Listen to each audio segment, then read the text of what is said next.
ମୋ କଥାକୁ ଟିକେ ଶୁଣନ୍ତି ଆପଣ। ଘେନ ମୋର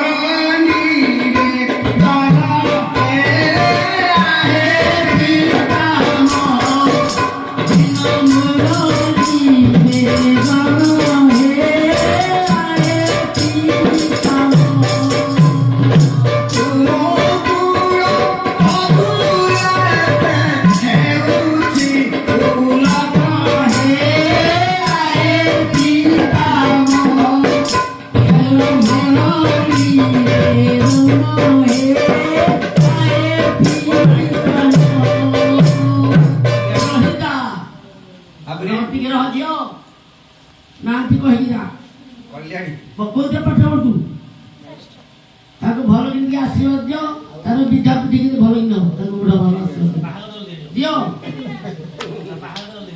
ନାହାନ୍ତି ତ କଲ୍ୟାଣୀ।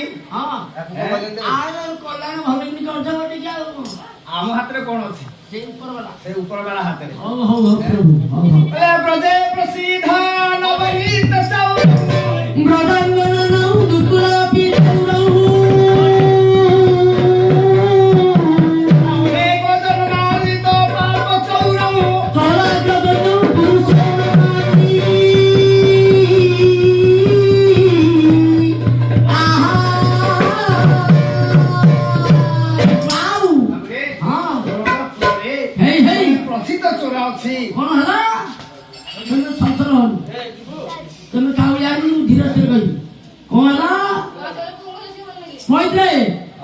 ब्रह्मपुरे जड़े प्रसिद्ध अच्छी प्रसिद्ध से किए से कौन कौन चोरी कर देखा देखिए कौन कौन चोरी कर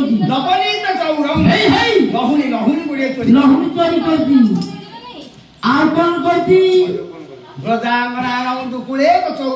पालटा वस्त्र को चोरी कर पालटा लुगा चोरी कर भक्त मानकर अनेक अनेक जन्मर पाप को से चोरी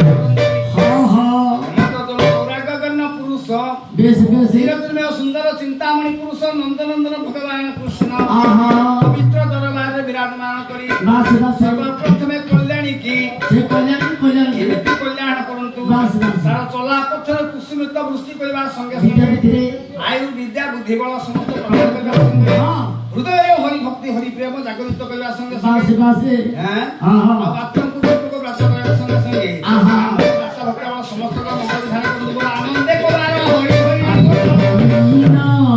बांधव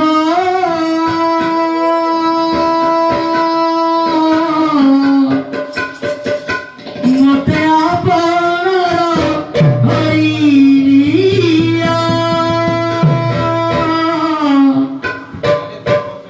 मते आपनर करिरिया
ଆପଣଙ୍କର ବୋହୂ ଆଜି ସଭା ମଧ୍ୟରେ ଉଲ୍ଲଗ୍ନ ହଉଛି ହେଲା ହେଲା ଆପଣ କିଛି କରନ୍ତୁ ହେଲେ ତାର ପ୍ରତିକାର କାହିଁ କଲେନି ପିତାମହ?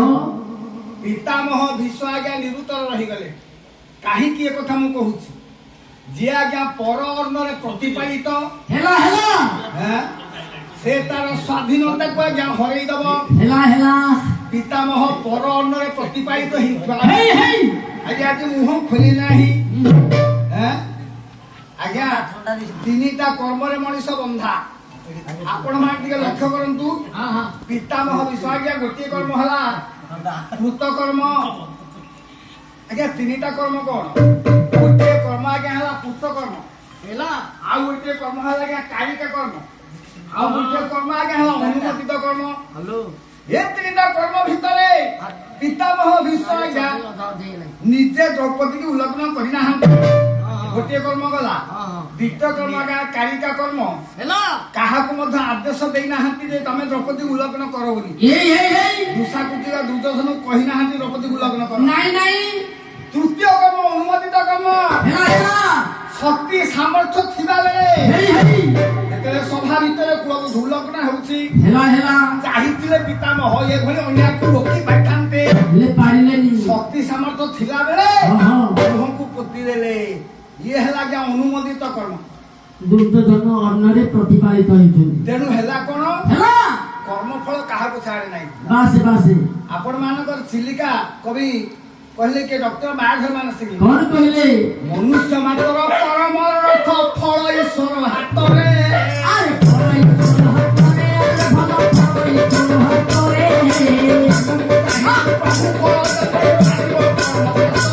ଆରେ ଭାବିବ କର୍ମ ଶେଷରେ, ଆରେ ଭଲ ଭାବିବ କର୍ମ ଶେଷରେ। ଦେଖି ଚାହିଁ କରି ସଂସାର ଚଳ, ଯେମିତି କର୍ମକୁ ସେମିତି ଫଳ ଫଳ। ଭାବୁରେ ହଉ ପିତାମହ ଭୀଷ୍ମକୁ ବି ଛାଡ ହେଲାନି। ହେଲା ହେଲା ହଁ। ଆଉ ଆମେ ମାନେ କଣ କରୁଛେ ଆମେ ନିଜେ ଜାଣିଛେ କି ଭଳିଆ ଭୁଲ କରୁଛେ। ଆମେ ମାନେ କି କର୍ମ କରୁଛେ ଆମେ ନିଜେ ଜାଣିଛେ। ଆମକୁ କେମିତି ଛାଡ ହବ? ତେଣୁ ପିତାମହ ଭୀଷ୍ମ ଆଜି 84 ଶର ମୁଣ୍ଡରେ ଶୋଇଲେ। ଦଶମ ଦିନର ଯୁଦ୍ଧ ସରିଗଲା।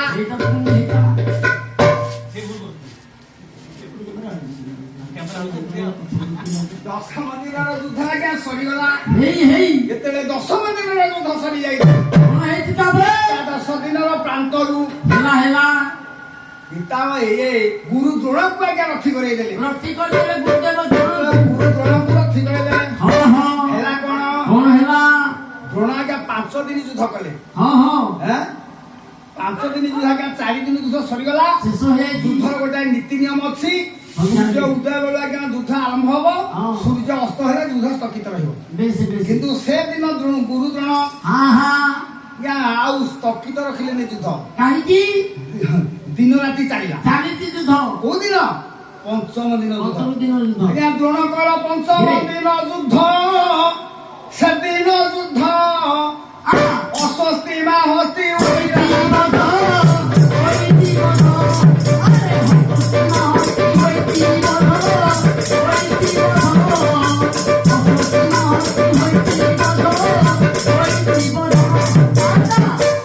ଏଡେ ପୁତ୍ର ମଲା ବୋଲି ଭାବିଲେ ଦ୍ରୋଣ।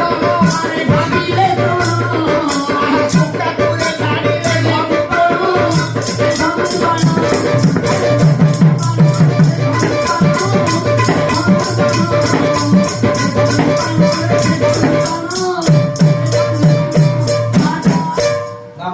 ହଁ ଦ୍ରୋଣଙ୍କର ପଞ୍ଚମ ଦିନ ହେଲା ହେଲା ରାତ୍ରି ଗୋଳ ଯୁଦ୍ଧ ହେଇ ହେଇ ଏତିକି ବେଳାକେ ଘଟଣା ହେଇଛି କଣ କଣ ହେଇଛି ଘୋଷ ରଥରେ ଆହା ଭଗବାନ କୃଷ୍ଣ ଅର୍ଜୁନକୁ ଏକତ୍ରିତ ଭାବରେ ଦେଖି ହେଲା ହେଲା କର୍ଣ୍ଣାକ ବଜ୍ରଟାକୁ ପଠେଇଲା ହେଇ ହେଇ କହିଲା ହରି ଅର୍ଜୁନକୁ ମାରି ଇନ୍ଦ୍ରକଣିକୁ ଚାଲିଯିବୁ ବାସେ ବଜ୍ରଟା ଆଜ୍ଞା ଇନ୍ଦ୍ରଙ୍କର ବେଶେ ଇନ୍ଦ୍ର ଯେତେବେଳେ ବ୍ରାହ୍ମଣ ବେଶରେ କର୍ଣ୍ଣ ଠାରୁ ଆହା ବୋଲେ ପାଣ୍ଡବମାନେ ତ ହାରିଯିବେ ନିଶ୍ଚୟ ତେଣୁ କର୍ଣ୍ଣ ପାଖରେ ଯୋଉ ଅସ୍ତ୍ର ଅଛି ବ୍ରାହ୍ମଣ ବେଶରେ କର୍ଣ୍ଣ ଠାରୁ ସମସ୍ତ ଅସ୍ତ୍ର ଗ୍ରହଣ କଲେ ହେଲା ହେଲା ନୀଳବାଣ ଭୁଜବାଣ ବାସେ ବାସେ ଅଭେଦ କବଚ ବଜ୍ର ସୌରୀ ଆହା। ଅମୃତ କୁଣ୍ଡଳ ଆହା। ଏ ସବୁ ଅସ୍ତ୍ର ହରଣ କରିବା ପରେ ହଁ କର୍ଣ୍ଣଙ୍କ ରଥ ଏତେ ଭାର ହେଇଗଲା କର୍ଣ୍ଣଙ୍କର ଦାନରେ ହେଲା। ଇନ୍ଦ୍ରଙ୍କ ରଥ ଆଉ ଚଳିଲାନି ନାଇଁ ନାଇଁ ତେଣୁ ବାଧ୍ୟ ହୋଇ ଇନ୍ଦ୍ର ପ୍ରତିଦାନ ଦେଲେ ହେଲା ହେଲା ତେଣୁ କର୍ଣ୍ଣ ସେଇଦିନ ମାଗିଥିଲା ବଜ୍ରଟାକୁ ହେଲା ଇନ୍ଦ୍ର କହିଲେ ଗୋଟେ ଥର ପ୍ରୟୋଗ କରିବୁ ହଁ ହଁ ତେଣୁ ଯେତେବେଳେ ହରି ଅର୍ଜୁନକୁ ଦେଖେଇଛି ବାସ୍ ବାସ୍ କର୍ଣ୍ଣ କଲା କଣ କଣ କଲା କଲା ବଜ୍ରକୁ କହଇ ତିଆରି ହରି ଅର୍ଜୁନ ଜୁନେ ଜାନାଇ ହରି ଜୁନେ ଜାନାଇ ହରି ଜୁନେ ଜାନାଇ ହରି ଅର୍ଜୁନକୁ ମାରି ଇନ୍ଦ୍ରକଣିକଟକୁ ଚଳିଯିବୁ ହଁ ହଁ ଯେତେବେଳେ କୃଷ୍ଣଙ୍କର ଦୃଷ୍ଟି ପଡିଗଲା ହେଲା ହେଲା ଘଟକଚ ଉପରେ ହେଲା। ଏ ଘଟକଚ ହଁ। ଏ ବଜ୍ରଟାକୁ ରକ୍ଷା ପାଇବନି ହଁ, ହଁ। ତେଣୁ ନନ୍ଦିଘୋଷ ରଥ ପଚାରୁ ଛିଡ଼ା ହଁ ତୁହି ଘଟକଚ ଏ